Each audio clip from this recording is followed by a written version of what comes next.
ప్రియతమ నేత మాజీ ముఖ్యమంత్రి వర్యులు వైఎస్ జగన్మోహన్ రెడ్డి గారి పిలుపు మేరకు మన కదిరి సమన్వయకర్త మగ్గులన్న ఆదేశాల మేరకు ఈ రోజు 24th వార్డ్ మన సమీర్ ఇన్ఛార్జ్ మరియు ఈ కార్యక్రమానికి సభాధ్యక్షులు మన టౌన్ కన్వీనర్ బాబ్జాన్ గారు మరియు వేదిక మీద ఉన్నటువంటి పెద్దలు అన్నగారు అయినటువంటి ఎమ్మెల్యే చాన్ బాషా అన్నగారు, అదేవిధంగా మన రాష్ట్ర సంయుక్త కార్యదర్శి లోకేష్ రెడ్డి అన్న గారు, జిల్లా ప్రధాన కార్యదర్శి ప్రణీత్ రెడ్డి మరియు జిల్లా అధికార ప్రతినిధి ఫయాజ్ అన్న, అదేవిధంగా కౌన్సిలర్లు వలి అన్న, షాను అన్న, రామ్ ప్రసాద్, బాబా అన్న మరియు మహమ్మద్, అంతేకాకుండా మన మిత్రుడు కన్వీనర్ మణికంఠ నాయక్ గారు, మా ఎంపీటీసీ పామిడి ఇక్బాల్ గారు మరియు ఇక్కడ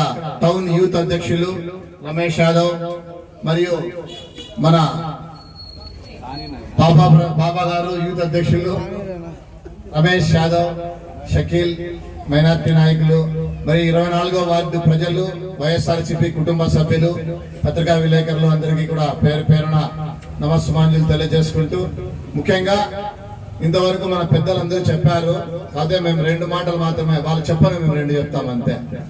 అదేమంటే ఎప్పుడైతే మనము ఈ కార్యక్రమాలన్నీ కూడా 15 నెలలుగా వస్తుంది, ఈ తెలుగుదేశం పార్టీ నాయకులు సుపరిపాలన అని చెప్పి ఇంటింటికి తిరుగుతున్నారు. అంటే ఇది కనిపెట్టింది కూడా మన ప్రియతమ నేత జగన్మోహన్ రెడ్డి గారే.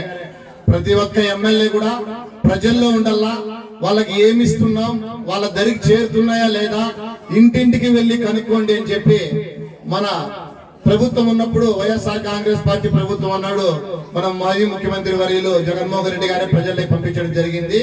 అయితే మరి మీరు కూడా ఇప్పుడు ప్రజల్లోకి వెళుతున్నారు, మంచిదే. కానీ ఏవైతే మనము ఆ రోజు మేనిఫెస్టోలో చెప్పామో ఈ క్యూఆర్ కోడ్ లో ఓపెన్ చేస్తే చంద్రబాబు నాయుడు గారు ఆ రోజు జగన్మోహన్ రెడ్డి గారు ఇస్తున్నటువంటి పథకాలన్నీ ఇస్తూ మరింత మెరుగైన పథకాలు ఇంకా 140 వరకు ఏదో చెప్పాడు అన్ని. ఆయన 4 పేజీలు 5 పేజీలు ఉంటుంది, ఆయన ఎప్పుడు చెప్పినా కూడా అవన్నీ చేస్తామన్నాడు. ఈ రోజు ఈ కార్యక్రమం మనం ఎందుకు పెట్టామంటే ఇవన్నీ తర్వాత మీకు కూడా మరొకసారి ధన్యవాదాలు తెలియజేస్తున్నాను. జై జగన్.